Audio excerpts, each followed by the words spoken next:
मेरी प्रिय आत्माओं, आज मैं आपकी सेवा में कुरान प्रश्नोत्तरी नामक विषय पर अपने विचार व्यक्त करता हूँ। साथ ही आपसे ये उम्मीद करता हूँ कि आप ध्यानपूर्वक सुनिएगा। प्रश्न नंबर 1, कुरान का क्या अर्थ है? उत्तर, पढ़ने योग्य पुस्तक, एन एक्सलेंट बुक। इसके विषय में राहुल सांकृत्यान लिखते हैं, कुरान क्या है? इस पर प्रदत्त एक अरबी ग्रंथ। इसके प्रदान का प्रयोजन है यही कि सन्मार्ग भ्रष्ट जनों को भय दिखाना और सालों को उसके पुण्य कार्यों के मंगलमय परिणाम का संदेश सत्य पथ पर आरूढ़ करना। इस्लाम धर्म की रूपरेखा पृष्ठ 14। प्रश्न नंबर 2, कुरान किस नबी पर नाजिल हुई? उत्तर, हज़रत मोहम्मद साहब पर। प्रश्न नंबर 3, कुरान हज़रत मोहम्मद साहब पर कितने समय में नाजिल हुई? उत्तर, 23 वर्ष। प्रश्न नंबर 4, कुरान का संकलन कब हुआ? 650 ईस्वी में। प्रश्न नंबर 5, कुरान किस भाषा में लिखा गया और इसमें कितने पारे, सूर, रुकू, आयतें, भाषा, शब्द और अक्षर हैं? उत्तर, कुरान अरबी भाषा में लिखा गया। इसमें 30 पारे, 114 सूरे, 558 रुकू, 6236 आयतें, 75 भाषाएँ, 77,629 शब्द और 3,23,015 अक्षर हैं। प्रश्न नंबर 6, कुरान के 30 पारों में सबसे छोटा सबसे बड़ा पारा कौन सा? उत्तर, कुरान का सबसे छोटा पारा 19वां और सबसे बड़ा पारा 23वां है। प्रश्न नंबर 7, इस्लाम के क्या अर्थ हैं? मैं अपने मुसलमान भाइयों को, सब भाइयों को कहना चाहता हूँ कि इस्लाम के लोग गलत अर्थ लेते हैं। इस्लाम के अर्थों को ध्यानपूर्वक सुनिएगा। इसका अर्थ है खुदा के आगे समर्पण और मानव के साथ शांतिपूर्ण और प्रेम पूर्व व्यवहार करना। प्रश्न नंबर 8, इस्लाम का मूल मंत्र क्या है? उत्तर, कलमा। अर्थात ला इलाहा इल्लल्लाह मुहम्मदुर रसूलुल्लाह। खुदा एक है, उसके बराबर कोई नहीं है और मोहम्मद उसके संदेश वाहक हैं। प्रश्न नंबर 9, मृत्यु के समय मुसलमान भाई क्या कहते हैं? जैसे हिंदू भाई राम राम सत्य कहते हैं हम ऐसे मुसलमान भाई क्या कहते हैं? वो कहते हैं, उत्तर, हे खुदा, मरने वाले की रूह को शांति मिले। ये सच है कि हमने भी मरना है। प्रश्न नंबर 10, हज़रत मोहम्मद साहब की मृत्यु के बाद किन किन व्यक्तियों ने कुरान को एकत्र किया? उत्तर, नंबर 1 हज़रत अली, नंबर 2 हज़रत अबू सैद, नंबर 3 हज़रत जैब बिन साबित रज़ी अल्लाह। नंबर 4 हज़रत हसन।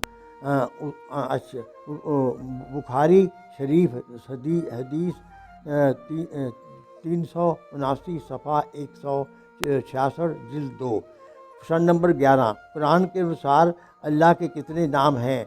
99। प्रश्न नंबर 12, किन किन जुल्मों में मुसलमान कत्ल के काबिल होता है? नंबर 1 किसी को मार डालना, नंबर 2 ब्याह हुआ व्यभिचार करे, नंबर 3 मुसलमान काफिर हो जाए। जिल्द 3 रसीद 1 नंबर 254। प्रश्न नंबर 13, क्या कुरान में ओम है? उत्तर, हाँ, कुरान में ओम है। ओम विश्व शांति एवं मानव एकता का प्रतीक है। ओम के 3 अक्षर हैं। ए बराबर है परमात्मा, ऊ बराबर है आत्मा, मैं बराबर है प्रकृति। इसी प्रकार कुरान में भी ओम के 3 अक्षर लिखे गए हैं। अलिफ बराबर है अल्लाह परमात्मा, लाम बराबर है इपियुल जीम बराबर है रूप बराबर है आत्मा, मीम बराबर है माया बराबर प्रकृति। प्रश्न नंबर 14, जिहाद क्या है और वह कितने प्रकार का होता है? जिहाद का अर्थ है बुराई को समाप्त करके के लिए संघर्ष करना। नंबर 1 नफ्सी जिहाद, मन को कुकर्म करने से रोकना ताकि मन शुद्ध रहे। सारे ब्रह्मांड के कल्याण के लिए तत्पर रहना, स्वयं सत्य मार्ग पर चलना और दूसरों को चलाना, जिससे सभी इंसान नेकी के मार्ग पर चले। जैसे कुरान के सेफ़े फातिमा में लिखा है, हे अल्लाह पाक, हमें ऐसे रास्ते पर चला जिस मार्ग पर चलने पर आपकी अपनी रहमत हुई है, ना कि ऐसे रास्ते पर जिस पर आपको अज़ाब नाज़िल हुआ है। ऐसे विचारों वाला मुसलमान हिंदू ऐसे विचारों वाला व्यक्ति हिंदू, मुसलमान, ईसाई कोई भी हो सकता है। नंबर 2, कलमी जिहाद। यह कलम के द्वारा पुस्तकों एवं मीडिया के द्वारा गलत कार्यों के विरुद्ध आवाज़ उठा रोकने, जिससे सारे संसार में ज्ञान, अहिंसा, मानवता का साम्राज्य स्थापित हो। नंबर 3, शमशीर जिहाद। यदि काफिर अर्थात अत्याचारी बार बार सुनाने पर ना माने तो उसे शक्ति के अनुसार तलवार उठा लेनी चाहिए और उसे डराकर मानवता के मार्ग पर लाना चाहिए। नंबर 15 संग असमद क्या है? उत्तर, मक्के की मस्जिद काबा में एक विशाल काले रंग के पत्थर को संग असमद के नाम से पुकारा जाता है। प्रत्येक मुसलमान हज करते समय उसको चूमता है, क्योंकि हजरत मोहम्मद साहब ने भी उसको चूमा था, क्योंकि स्वर्ग से आया है। ऐसा करने से अल्लाह हाजी के सारे गुनाह माफ़ कर देता है। परंतु ये सिद्धांत वैदिक सिद्धांत के विरुद्ध है, क्योंकि किए हुए कर्मों का अवश्य भुगतना पड़ता है। अगर ऐसा हम नहीं करेंगे तो अपराध और बढ़ेंगे। प्रश्न नंबर 16, कुरान की कितनी आयतें वेद मंत्रों का अरबी रूपांतर है? उत्तर, 116 आयतें। जैसे ला इलाहा इल्लल्लाह, तौहीद एक मोहम्मद, ला इलाहा इल्लल्लाह तौहीद एक ऐश्वर्यवाद, केवल एक अल्लाह ही पूजनीय है, जो कि सारे संसार का स्वामी और बापालक है। वस्तुतः यह आयत भाग ऋग्वेद के सूक्त अरबी रूपांतर है। देखिए, जनाना एको विषय भवन से राजा, ऋग्वेद 4:36-4। इस सारे जगत और सृष्टि का एक मालिक परमात्मा है, उसकी उपासना कीजिए। यहाँ तक कि कुरान में वेद के स्थान पर बुद्ध शब्द का आया है। ये शब्द बुद्ध वेद का अभ्रंश रूप है, क्योंकि अरबी भाषा में मात्राएं ऊपर ना लगाकर नीचे लगती हैं, अतः वेद का बुद्ध बन गया। जैसे कि डॉक्टर कुंवर नंद सुमन लिखते हैं, तख्त पर अल्लाह ताला के बराबर किताब रखी है, जिसके 4 भाग हैं, जिसका नाम बुद्ध है। वैदिक धर्म और इस्लाम पृष्ठ 44। प्रश्न नंबर 17, क्या कुरान में विरोधाभास है? कुरान में उद्धरणों से पता चलता है कि कुरान में विरोधाभास है।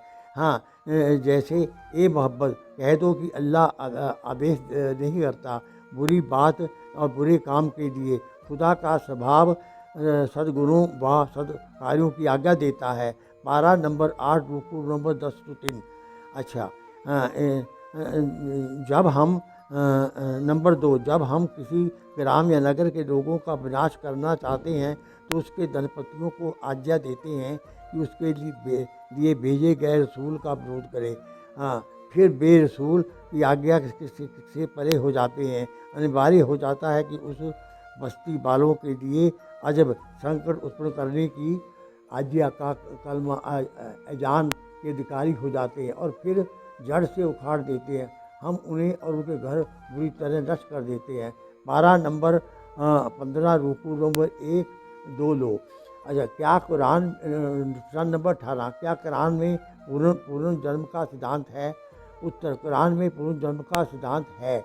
जैसे जिन पर खुदा ने लानत की उन पर अपना कोप उतारा और किसी को बंदर और किसी को सुअर बना दिया। कुरान पारा नंबर 6, सूरे मायदा, रुकू 9 आयत 60। इस आयत से खुदा ने पहले दावे का खंडन हो जाता है। हुक्म ना मानने वाले लोगों ने कभी भी खुदा से उसके कर्मों का नतीजा यहाँ पर देने को नहीं कहा था, मगर खुदा के दिमाग में गर्मी आ गई और तत्काल उसने बिना उनकी प्रार्थना सुने उसी ज़िंदगी में सजा अर्थात कर्म फल दे डाला। साथ ही इस्लाम में उस रसूल का भी पानी फेर दिया कि मरने के बाद रूहों को खुदा अपने पास बुला कर रखता है और क़यामत के दिन इंसान को उसी की शक्ल में भिष्ट और बदोखर भेजता है। यहाँ तो उसने मनुष्यों कर्म फल भोगने के लिए बंदर और योनि भेज दिया और लिखा है कि जो हिंदुओं के माने सिद्धांत पूर्ण धर्म का खुला समर्थन है, क्योंकि कर्म फल भोगने के लिए जीवों को विभिन्न योनियों में जाने का सिद्धांत वैदिक धर्म की मानता है। प्रश्न नंबर 19, इस्लाम में मुख्य 5 सिद्धांत कौन से हैं? इस्लाम में 5 मुख्य सिद्धांत हैं। नंबर 1 तौहीद, एक ईश्वरवाद। नंबर 2 नमाज प्रार्थना। नंबर 3 ज़कात दान। नंबर 4 रोज़ा उपवास। नंबर 5 हज तीर्थ यात्रा। प्रश्न नंबर 20, हज और उम्रा में क्या अंतर है? नियमित समय पर काबा यात्रा करना हज कहलाता है और इसके अन्य नियमों में वही उम्रा कहलाता है। प्रश्न नंबर 21, हज पर जाने के बाद मुसलमान भाइयों को क्या क्या रस्में निभानी पड़ती हैं? उत्तर, हज पर जाने के बाद मुसलमान भाइयों को मुख्यतः 4 रस्में निभानी पड़ती हैं।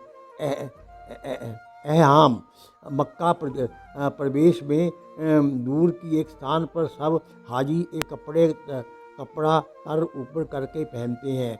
नंबर 2 तवाफ, काबा की परिक्रमा। नंबर 3 सुई, सफ़ा और मरवा की पहाड़ियों के बीच दौड़ना। नंबर 4 अरफात, एक विशेष स्थान पर ठहरना।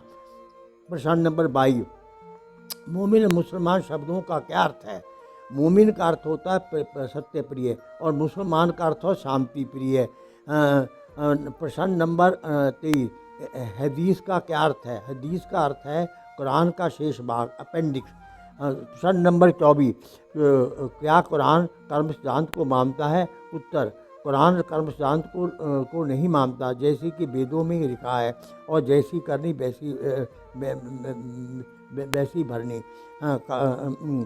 काफरों को कह दो कि यदि कुफर का त्याग कर देंगे तो उनके पूर्व में किए हुए कुफर के पाप भी क्षमा कर दिए जाएंगे और शिर्क के अतिरिक्त अन्य पाप भी जिसके अल्लाह चाहेगा क्षमा कर देगा। दूसरे पाप छोटे और बड़े जानबूझकर भूल के किए हुए पाप करने वाला बिना तौबा किए ही मर जाए तो उसका क्षमा करना अल्लाह की इच्छा पर निर्भर है। यह सिद्धांत वेद के विरुद्ध है, क्योंकि किए कर्मों का फल अवश्य भुगतना पड़ता है। पारा नंबर 9 रुकू 4-18। कुरान का सार क्या है? मैं मुसलमान भाइयों से संसार के सब लोगों से सुनूंगा कि इसको ध्यानपूर्वक सुनिएगा, इसे मैंने सार निकाला हुआ है। उत्तर, नंबर जीव हत्या मत करो, पशु मारने से जन्नत नहीं मिलेगा, अतः अहंकार को मारो, यह सारी बुराइयों की जड़ है। मानवता की सेवा करो, सूद मत लो, शराब को हराम समझो। सच्चा मुसलमान दूसरे धर्म का आदर करता है। जिहाद अन्य दूसरे धर्मों के मानने वालों को ज़बरदस्ती इस्लाम धर्म में लाने के लिए नहीं है, अपितु अपने धर्म पर पूरा उतरने के लिए, पूरी तरह शक्ति लगाने के लिए। दूसरों के साथ वैसा ही व्यवहार करो जैसा तुम दूसरों से करवाना चाहते हो। भूखे को भोजन दो, रोगी की सेवा करो, बंधन में पड़े हुए लोगों के बंधन को मुक्त करो, किसी भी व्यक्ति के प्रति घृणा न करो। जैसे इस्लाम का पैगाम है, अगर अल्लाह की सच्ची इबादत करनी है तो उसके सभी बंदों से प्यार करो और हमेशा सबके मददगार बनो। यह इबादत ही सही इबादत है। ईद की असली खुशी इसी में है। पंजाब केसरी दिनांक 4/7/2016। जब 2 मुसलमान मिलते हैं, एक कहता है अस्सलाम वालेकुम और दूसरा कहता है वालेकुम सलाम, अर्थात आप शांति की वर्षा करो। जब इस्लाम में शांति पर इतना जोर दिया गया है तो आतंकवाद के लिए कोई गुंजाइश नहीं रह सकती। अतः मुसलमान भाइयों को आतंकवाद को जड़ से उखाड़ फेंकने का भरसक प्रयत्न करना चाहिए, जिससे सारी मानवता में प्रेम की भावना हो। उत्तर प्रदेश मदरसा बोर्ड के अध्यक्ष काजी जैलुल हदीद मुफ्ती लिखते हैं, पवित्र कुरान और हदीस अर्थात कुरान की व्याख्या शांति और भाईचारे का उपदेश देते हैं। अतः समय की मांग है कि हम अपने युवकों को शिक्षित करें और बेआतंकवादी संगठनों के बकाने में न आए, जो अपने कुत्सित इरादों की पूर्ति के लिए इस्लाम का दुरुपयोग कर रहे हैं। पंजाब केसरी दिनांक 14/8/2015। अंततः उपलिखित विवरण से प्रतीत होता है कि कुरान मुसलमानों का विश्वविख्यात ग्रंथ है। सारे संसार में 195 देशों में 53 देशों मुसलमान के हैं, जिनकी संख्या लगभग 150 करोड़ है। मुख्यतः सारे मुसलमान भाई प्रस्तुत ग्रंथ को ही पढ़ते हैं। यह ग्रंथ अत्यधिक रोचक और प्रभावोत्पादक है। अतः संसार के सब मुसलमान भाई बहनों से मैं निवेदन करता हूँ कि संसार के सब व्यक्तियों से प्रेम करें, तभी सच्चे अर्थों में मानव बनेंगे। इस प्रकार का भाईचारा पैदा करके ही वे संसार में सुख शांति और आनंद ला सकते हैं। अंत में एक रुबाई सुनाकर मैं अपनी वाणी को विराम दूंगा, जरा इसे ध्यानपूर्वक सुनिएगा। मैं तुम्हें अपने सूलों की कसम देता हूँ, मुझे मजहब की तराजू में न तोला जाए। मैंने इंसान रहने की कसम खाई है, मुझे हिंदू मुसलमान न समझा जाए। अशोक साहिब। ओम शांति।